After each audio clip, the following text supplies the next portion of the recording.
The fluorescent lights in the hospital corridor buzzed above me. My mother's voice, sharp and low, cut through the mechanical hum. "It's gotten into your head. Enough," she said, clutching her purse a little too tightly. My Uncle Jonas leaned against the pale blue wall, arms crossed, a half-amused smirk on his lips. "You'll see, Luna. Not every girl can be out parading on TV." He shot the words at me like darts, making sure the nearby nurses could hear. "I'm not parading, I stopped myself, my voice trembling. The nurses moved past, avoiding my eyes. My brother Lucas tried to catch my gaze, but I kept looking at my worn sneakers. I smelled disinfectant and distant coffee. Dad's room was at the end of the hall, the door just slightly ajar. He was fighting pneumonia, slipping in and out of fevered dreams. "I'm not abandoning him," I said, but my mother flinched as if I'd slapped her. "But this audition—" She turned away, digging fiercely through her bag. I remembered being small, holding her hand as she walked with purpose through these very halls. Now she barely looked at me. "I stayed when you were a kid. I worked so you could eat," she said, her voice thick.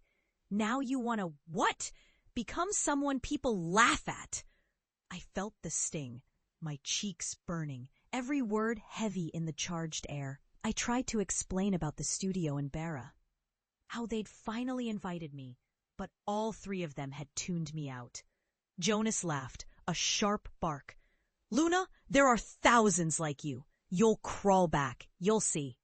My brother finally spoke. His words were quiet, almost rehearsed. "Come on, let's not fight. Dad shouldn't hear this." But the fight wasn't contained in words. I could feel its roots under my skin. All those evenings I'd snuck off to practice, all those hours of my mother's disapproval, the cheap sneakers taped together for classes, it all hung between us. When I looked at her, saw the exhaustion etched around her mouth, I faltered. But the flame in my chest kept burning. I packed my bag that night, the air sticky from rain coming through the cracked kitchen window. My father slept, fragile and pale, my mother sitting upright beside him with a magazine she never read. I pressed a kiss to her hair. She didn't stir. Lucas watched from his mattress in the living room, giving me a look I couldn't read. Outside, thunder rumbled. The bus ride in the morning rattled through gray rain, past the pastel houses skirting Rio's Moros. I counted the coins in my pocket. Barely enough for 2 more bus rides, a pão de queijo from the bakery if I made it through the audition in one piece. The city unfurled below the hills, too vast to comfort me. I felt every insult as the city rushed past.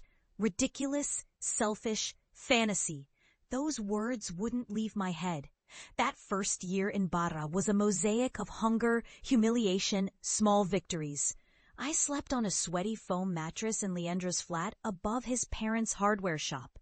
Leandro, a distant friend from a samba class, didn't ask for rent, just a few shifts stacking bags of cement in the back.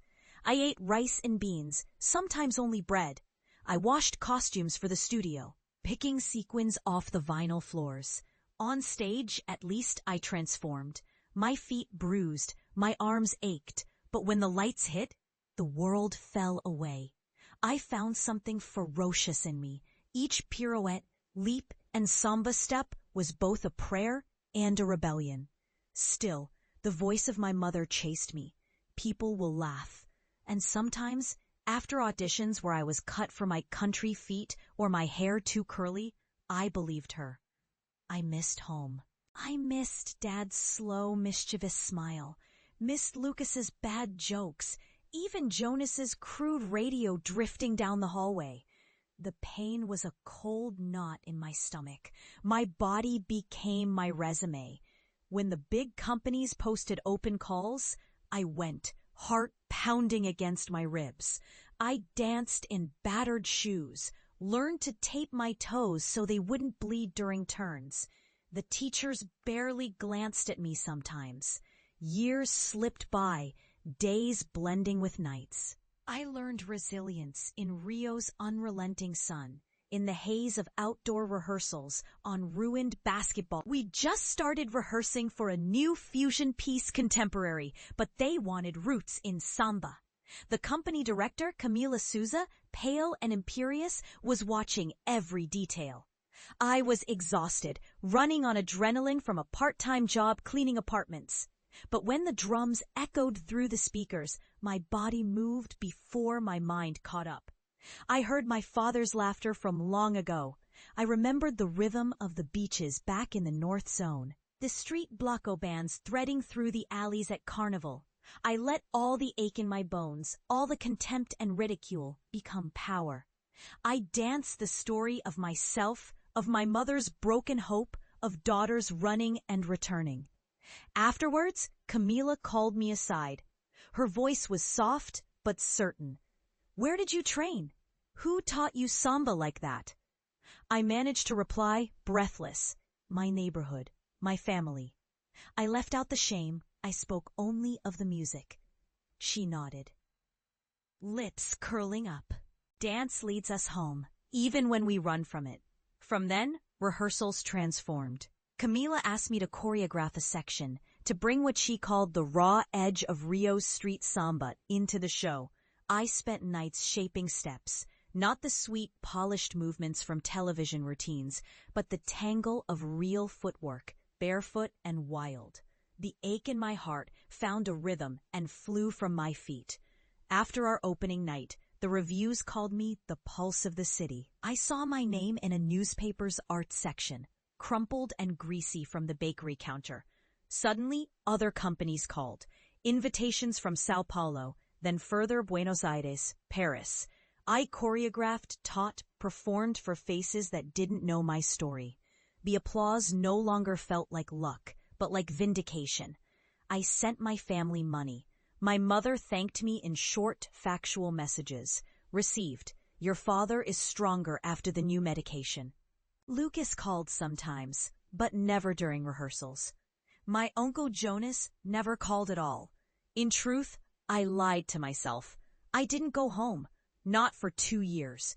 I told myself it was distance, but it was the ache of old wounds, the fear that even my success would be mocked, or worse, ignored. The city changed around me, but inside the ache stayed the same. Then, in the 5th year, the letter arrived. An invitation from the city theater, Teatro Municipal. They wanted a celebration of Rio's creative daughters for the 80th anniversary. I was to headline, to choreograph and perform new works. They would interview my family, bring them for the opening. At first, I hesitated. I heard Jonas's laughter, saw my mother scowl. Was I still that girl in the hospital corridor? But I said yes. The weeks leading up to the show, I barely slept. I returned for the first time to our small apartment near Ingenio Novo. I took a taxi, rehearsed a speech, wore my nicest coat. My mother answered the door.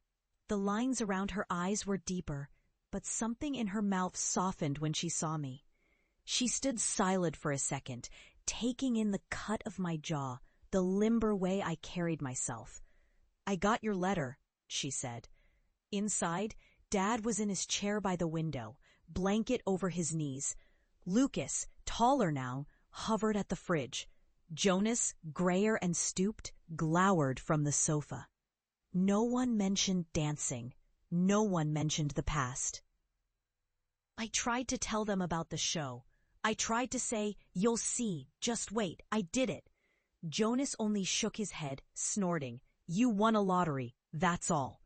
Lucas, quietly, "We're proud, you know. Even Mom is."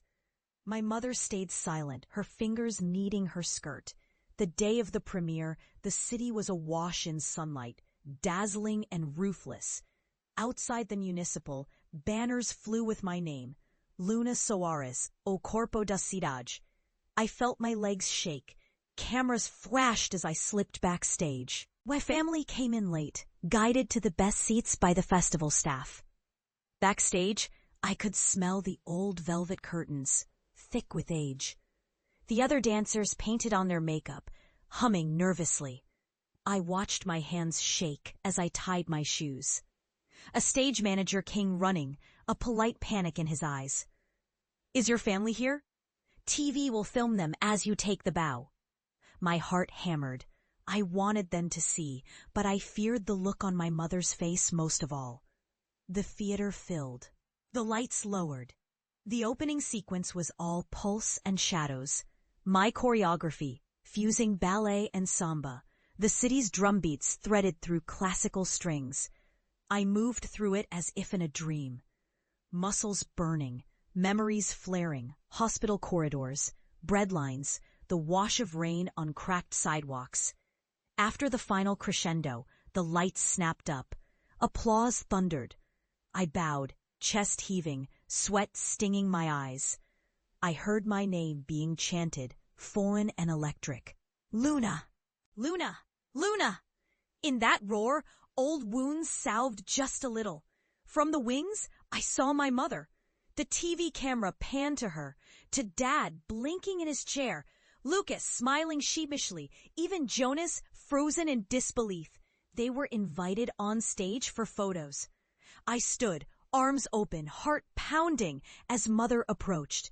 She stopped, uncertain, then pulled me into a tight embrace. I smelled her familiar shampoo, the scent of home. All the times she hadn't spoken, hadn't softened, melted in that moment. Through her tears, she whispered, "I was wrong. You did it." Her voice barely audible above the applause. Jonas shook my hand, still dazed. You dance like a storm, Menina. Never seen anything like it." Dad tried to stand. Lucas steadied him. He kissed my